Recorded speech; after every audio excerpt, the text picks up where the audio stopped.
So people always ask us how we're able to produce some high quality leopard geckos, but most of all, how do we get them to get so fat? And I mean, look at how beautiful this not even 1 year old, 10-month-old leopard gecko is.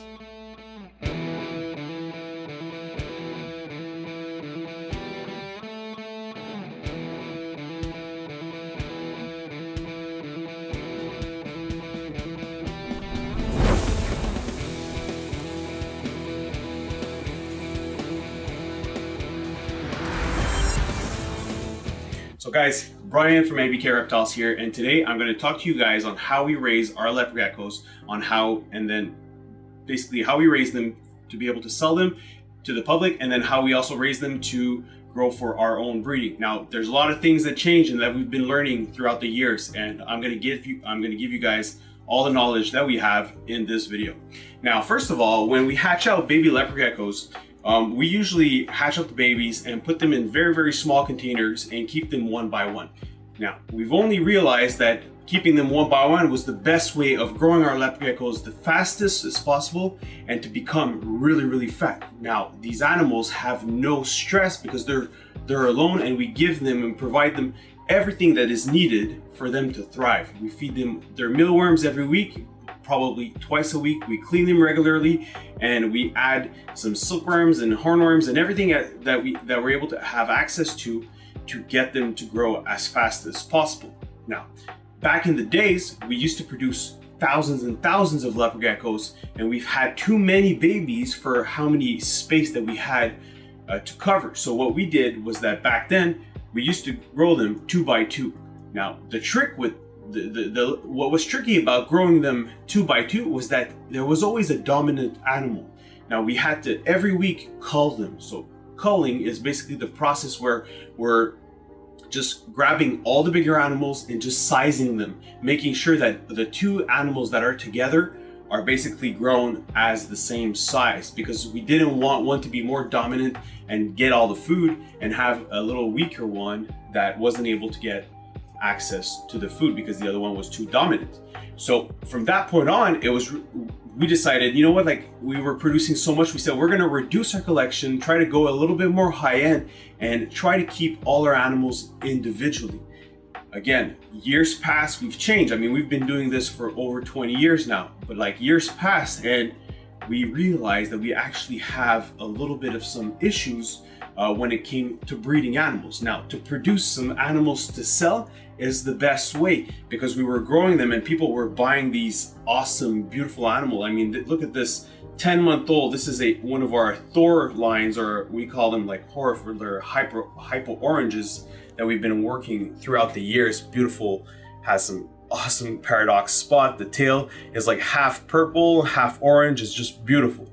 Now, this animal is not even 10 months old, and it's already full grown and looks amazing. Now, the problem was that when we grow them, we just decided, you know what, we're going to grow them all the same way, so we're going to grow them all individually. But when it came breeding time, and that we had to like make some new families, so we would just pick sorry about that, we would just pick few, like all the same types of morphs together. So we would grab like 3 or 4 females that are the same size, same colors, and then put them in a family together. Now, what I'm going to do is I'm going to put this little guy here, and I'm going to show you guys a little bit what would happen at that point on. Now, we'd realize these animals had been living their whole life in solitude. They'd be alone. When we would put them together, they would go through a stress. What would happen would be, like, for example, I have these 2 super giants. Now, these were basically put in here 3 months ago. Now, you could already see that there's a difference in size. Now, it could be the super giant, but there's a difference in size right away because one became more dominant and the other one was a bit less. Now, you can see that this one's tail is just massive, where this one's tail is a little bit smaller. Now, that's not a problem. If you leave them be, these animals will grow up and will get used to it and will do well. Now, our problem that we had was that they were ready to breed, so we would add a male to it. So we would put 2 stress in like a very short amount of time by putting them in a colony, and then at the same time breeding them. So it was really hard for a lot of the animals. Now, some thrive, some don't have problems, but some did. So we did have a bigger percentage of our breeding stock that would actually lose weight and sometimes even pass like just at such a too young age. So we decided, you know what, we have to either give them a break. So if we grow them one by one, we had to make sure that when we put them in a colony, we give them an extra year of just acclimatizing,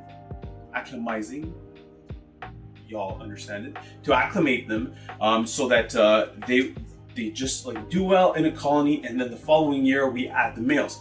Now for us, that has been working out actually really well, because for example, we have here, we have some of our females. Now you can see those are our 4 females and a male that we've actually included. So these are Mandarin leopard geckos, just beautiful. Now this big guys in shed, but you can see all the females, they're all the same size. So that's really the goal, that what we want, you know, they're big, they're healthy, their tails are fat. So that's the difference that happened by just waiting an extra year before actually adding a male and breeding them. So there's definitely things, I mean, we might be the best is what we do, but we learn every year and every time that we do certain things. So I hope that this might be like something that can help you. Maybe there's other people out there that are having the same issue that we have had, that we've learned throughout the past. I mean, there's so much more, but we'll get through them through so many more videos. So I hope you like this video, guys. Love sharing this knowledge. Let me know in the comment down below, like if this scenario has already happened to you guys, maybe on a smaller scale, or if you could think that maybe there's something else that maybe like, you know, like you guys have noticed and whatnot. Just get the communication going. Let's just share the knowledge, and I love doing that. Make sure that you also check out all of our playlists, because we do have like a leopard gecko playlist. So if you want to check out all these other leopard geckos, because that's what you prefer, because we do work with our snakes, with the leopard geckos, and so many different animals, just check out the playlist.